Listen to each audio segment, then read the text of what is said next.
I feel so bad for Rayman fans. You guys can't even catch a win from Nintendo.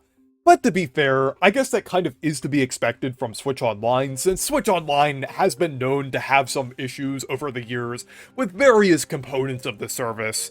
But I was actually genuinely excited to play Rayman 2 and Tonic Trouble on Switch Online. I think these were great additions, and I wasn't even expecting them at first, at least before they were leaked. But it turns out that you can't even save the game without save states. I think that is absolutely inexcusable. So if you didn't know already, both of these games use the controller pack to save, which is basically a memory card for the Nintendo 64.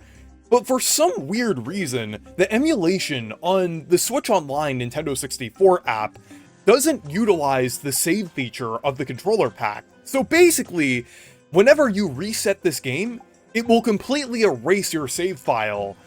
It is just absolutely baffling, and I don't know why Nintendo didn't think of a way to implement this when they were adding games that required this. And this is something that Nintendo could have easily implemented too, because we've already seen support for the controller slot on the Switch Online Nintendo 64 app, since every game that supports the Rumble Pack has Rumble on Nintendo Switch Online. So I don't know why they couldn't have done the same thing with the controller pack. Maybe if there are some complications with having the controller pack and the Rumble Pack on at the same time, maybe they could only allow the Rumble Pack to be utilized for certain games, and then the controller pack to be utilized for others. I feel like it's something that really wouldn't be that hard to implement. And then there's also the fact that GameCube games can save really easily on Nintendo Switch Online as well. And the GameCube obviously makes use of memory cards, so there already is a system that utilizes memory cards on Switch Online, but for some reason, the Nintendo 64 can't? It's just really weird, and it's a pretty baffling oversight. But I also can't say I'm surprised, because Switch Online's retro games have had a lot of issues over the years, especially with the Nintendo 64 app. When it first launched, it had a ton of issues with input lag and graphical glitches and things. I remember there were parts of Ocarina of Time where the fog was handled really weirdly, and then Paper Mario could crash if you hit a certain tree in the game, or got a game over while using WAD. But since then, those issues have been patched out, but the fact that those were even issues in the first place, along with the controller pack issue now, almost makes me wonder if these retro games on Switch Online have even been playtested extensively, because a lot of these issues probably would have been noticed at first and patched out before it even released. It's just kind of baffling that we're seeing this level of quality from Nintendo. I know Nintendo is kind of known for having some dumb decisions, but I feel like they are mostly known for having a consistent standard of quality. But we really aren't seeing that standard of quality with their emulation a lot of the time. It really only seems like they fix these issues when people are vocal about it.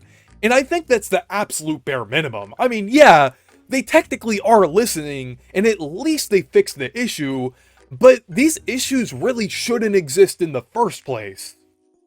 And the baffling part about this case is the fact that a lot of people have been wanting to play Rayman 2 without having to use a controller pack. I've seen a lot of stories about people playing the game as a kid, but they didn't have a controller pack so they weren't able to save. And I feel like adding it to Nintendo Switch Online would have been a great opportunity for people to play the game without that issue, but it's just really unfortunate. At the very least, there are countless ways of playing Rayman 2 aside from this, so it isn't the biggest issue in the world. But at the same time though, a lot of people play games on Nintendo Switch Online that they wouldn't have played otherwise, so it is nice to have a version of the game without any issues. And then there's also Tonic Trouble, which I don't think has a modern re-release, so it's definitely unfortunate that it has that issue with saving for people who primarily play retro games through Nintendo Switch Online. But anyways, I think this is a pretty baffling issue. People shouldn't have to rely on save states, and I feel like for the people who generally don't use save states, They're gonna run into a huge issue when they play the game for a couple hours, and then reset it to only find their save file completely deleted. It's just not something that should be present in an official Nintendo product. But anyways, let me know what you think down in the comments, and thank you guys for watching this video. Make sure to leave a like and subscribe for more, and make sure to check out my Discord server and Blue Sky if you want to. Stay perky!